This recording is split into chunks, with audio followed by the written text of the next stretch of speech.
avec la formation sur les 2 municipalisations donc du restaurant scolaire et de l'accueil de loisirs, avec pour le restaurant scolaire 500 repas par jour, une création de cuisine centrale qui existe déjà depuis quelques temps pour les 2 établissements scolaires, puisque maintenant il y a André Chédid qui est une nouvelle école, avec pour cette dernière école une liaison de repas en liaison chaude, des approvisionnements en produits locaux et 20% minimum de produits bio.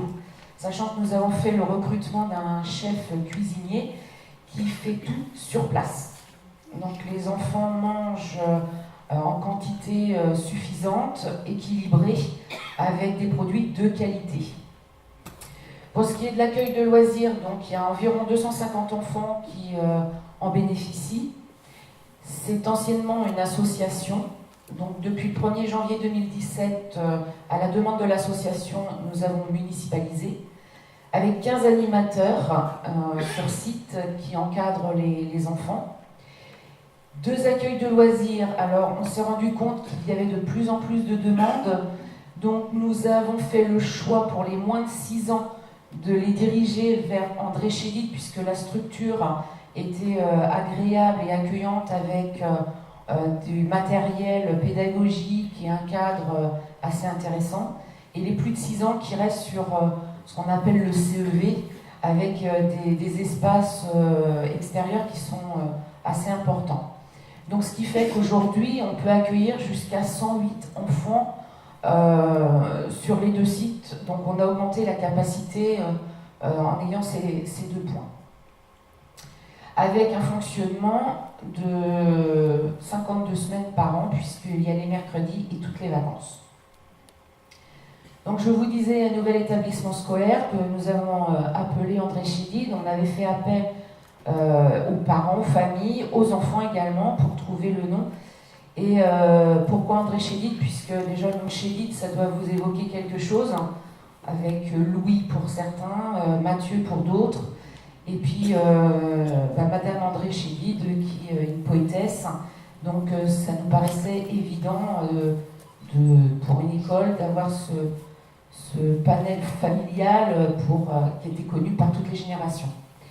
Donc il y a eu 18 mois de travaux pour cette école qui a ouvert ses portes l'année dernière, un bâtiment de 2027 mètres carrés qui accueille aujourd'hui 121 élèves, répartis dans 5 classes avec des doubles niveaux, et un budget de 3,4 millions d'euros, rien que pour le bâtiment, donc hors équipement et hors maîtrise d'œuvre. Le pôle enfance, c'est aussi l'amélioration, le renforcement de la communication. On pêchait énormément sur ce point. Donc il y a eu une création de gazettes, de newsletters à destination des parents. On a mis sur le site internet, les plaquettes sont distribuées aux familles par les cahiers des enfants, à peu près une fois par trimestre. Nous avons équipé toutes les classes de vidéoprojecteurs pour travailler sur des tableaux blancs et des tableaux interactifs. On a également finalisé les contrats avec les établissements privés. On a fait une restructuration du pôle enfant, on a stagiairisé quasiment tous les animateurs et personnels de ce pôle, donc au vu d'une titularisation dans environ 1 an. Et nous avons également créé le kit 6e pour la petite explication. Jusqu'à présent, nous apportions des bons d'achat aux familles du collège. Et étant donné que le collège n'est pas de la compétence de la commune, nous avons fait le choix d'un commun accord avec les chefs d'établissement de proposer un kit 6e des élèves de CM2 qui passent en 6e. Ce kit comprend du matériel pour l'école, donc calculatrice, kit géométrique, des places de cinéma, des places pour la piscine, carte pour la médiathèque, enfin tout un tas de choses qui leur permet d'utiliser ce matériel en 6e. En cours, nous avons, alors ça devrait être fait au printemps prochain, l'installation du portail famille qui facilitera toutes les démarches administratives des familles pour les inscriptions aussi bien sur les écoles pour la restauration scolaire, le périscolaire, mais également pour les accueils de loisirs. Donc la famille pourra tout gérer de ce compte-là. Il n'y aura plus besoin d'appeler, de téléphoner, d'envoyer des mails, tout sera géré par ce portail. Ensuite, on a déjà commencé, et on va l'améliorer, une gestion des déchets au restaurant, aussi bien des déchets alimentaires et autres. Donc là, on vient de finir, je crois qu'on vient de finir la deuxième semaine, de la pesée des aliments au niveau des déchets alimentaires. Et on va faire une communication auprès des familles et des enfants pour leur montrer un petit peu ce qu'il y a de gaspillé. Et on va travailler sur quoi faire après, comment faire pour les diminuer, mais également valoriser ce qui nous reste. Donc, juste un petit focus supplémentaire sur cette action. Vous savez que la thématique déchets est une thématique qui tient à cœur. Nous sommes adhérents au travers du Pays de Blain du syndicat mixte Centre Nord-Atlantique, donc c'est ce qu'on appelle Tréfieux avec son centre d'enfouissement et son centre de tri, et c'est un centre qui gère les déchets pour 40 communes. On a mis en place une action sur le gaspillage alimentaire. On l'a mis en œuvre avec le GAP 44, donc le groupement des agriculteurs biologiques de Loire-Atlantique, sur comment, dans la restauration scolaire, on pouvait améliorer entre le comportement sur l'achat, c'est-à-dire en amont, et le comportement, allez, on va dire jusqu'au compost en aval, la ressource alimentaire. 7 mois, sur 5 établissements scolaires, on l'a fait. Les ressources qui ont été mises en œuvre, tant pour la formation des personnels que les rencontres avec les parents, avec les enfants, tout le monde a été impliqué, ont permis de dire, on a 2 choix. Soit les économies qu'on réalise au niveau du gaspillage alimentaire, on fait baisser le coût du ticket restaurant, soit on garde le même coût du ticket restaurant, on augmente la qualité des produits mis dans l'assiette. Le choix était fait d'augmenter la qualité des produits mis dans l'assiette.